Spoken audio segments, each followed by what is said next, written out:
raggu baa la yidhi waxyaabaha jannada ragga loogu ballan qaaday waaba la adkeeye laakiin dumarku waxyaabaha jannada ku galeen waa wax iska dhib yar. naagta gabadha dhimata buu nebigu yidhi haweeneyda dhimata iyadu ninkeygu raadi ka yahay jannaday gashay buu rasuulku yidhi. rasuulku xadiis waxa uu ku yidhi dadka salaada tukada albaabay jannada ku leeyihiin la yidhaa baabu salaa, dadka soonka laazima albaabay ku leeyihiin baabu rayaan la yidhaa, dadka sadaqada bixiya albaabay ku leeyihiin baabu sadaqa la yidhaa, dadka jihaadka u dadaala albaabay ku leeyihiin baabu ljihaad la yidhaa. abubakar baa yidhi biabi anta wa ummi ya rasuul allah, hooyaday aabayba waan kugu fidayn oo kugu furanaye 8 albaabay jannadu leedahay nin ka galayo looga yeedhay ma jiraa buu yidhi.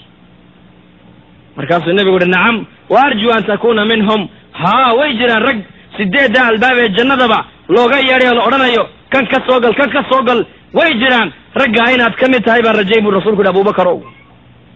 abubakar keliya ka gali maayo 8 albaabe waxaa la galaysa gabadha saalixadda ida almar'atu sallat khamsahaa wa saamat shahrahaa wa ataacat zawjahaa wa xafidat farjahaa, hadday haweenaydu buu nebigu yidhi 5 waqtina tukato bisha rabadaanna ay soonto farjigeegana xumaanta ka dhowrsato ninkeygana ay adeecdo 8 albaabee jannadu ay leedahay ayay kay doonta ka gashaa buu rasuulku yidhi. 8 albaabee jannadu leedahay ayay kay doonta ka gashaa buu rasuulku yidhi.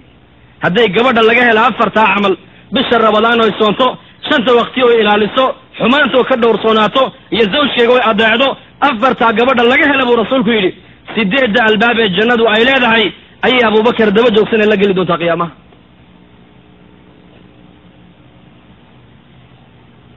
waa la weydiiyey nebiga gabadhu way weydiiyeen saxaabiyaadku haweenka muuminaadka ayaa xuralcaynta midkee fadli badan baa lagu yidhi. caaisha weydiisay wuxuu nebigu yidhi gabadha muuminadda ayaa xuralcaynta ka fadli badan buu yidhi.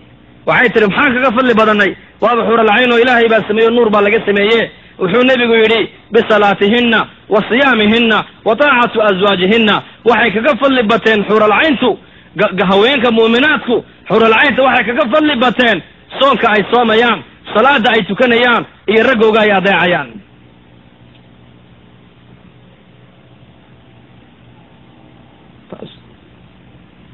fadligiina iyo masabkiina diinta islaamku meel sarayni dhigtay. nin baa nebiga u yimid oo yidhi dadkayga qaraabadayda ayaa igu xaq mutaystay hor iyo horaanba. wuxuu nebigu yidhi hooyadaa haddana hooyadaa haddana hooyadaa haddana aabbaha buu rasuulku yidhi. dhegayso gabadhayda muslimaday, diinta islaamku hoos kumay dhigin xaqaagiina may qarine, bal diinta islaamku xaqaagii kor bay u qaaday kor. sayidina cabdullaahi bin cumar buu nin u yimiday, lacalla hada alxadiis waa marfuuc weeyaan. cabdullaahi bin cumar buu u yimiday nin, markaasuu yidhi yaa ibnu cumar hooyaday ii dhashay ayaan degtayda xashka ku keenay, intaasoo mayl ayaan degta ku soo qaaday, waan dawaafsiiyey, carafa ayaan geeye, xaqeygii ma guday mise ma gudin?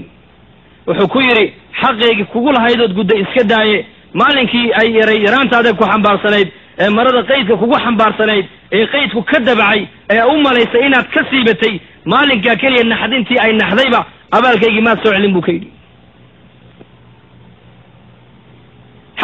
xaqiina waad leedihiin, xaqiina diinta islaamku meel bay ku tiirisee, adiguna isku xadgudbin walaasheeda muslimaday. dhaqan baad leedahay, diin baad leedahay, islaam baad tahay, muuminad baad tahay, waxaad ku danyataa dadkii haweenkii ilaahay adduunyadan uu raalliga kaga noqday waddadoodii maryam binta cimraan ku dayo, aasiya bintu masaaxim ku dayo, faaduma binta muxamed ku dayo, khadiija bintu khuwaylad ku dayo. dadkaasa adduunkan iyo aakhira ku liibaanay. sida waxa uu nebigu yidhi sal allau alay wasalam haweenka ilaahay 4 buu ka doortay buu nebigu yidhi. 4taasina waa maxay? waa maryam, waa nebi ciise hooyadii, waa aasiya weeyaan. waa aasiya guriga fircoon bay iyay deganayd, halka baydka guriga ninka rabbinimada sheegtay guriga dhexdiisa ilaahay ku caabuday aasiya. faadumana waa ina muxamedo tacab iyo rafaadba waa u dul qaadatay, adduunyadana way ka saay qaadatay. waa khadiijo oo qofkii u horreeyey diinta islaamka soo galay waa khadiija, qofka ugu horreeyey oo diinta islaamka dhaqaalo ku bixiyana khadiija ahayd.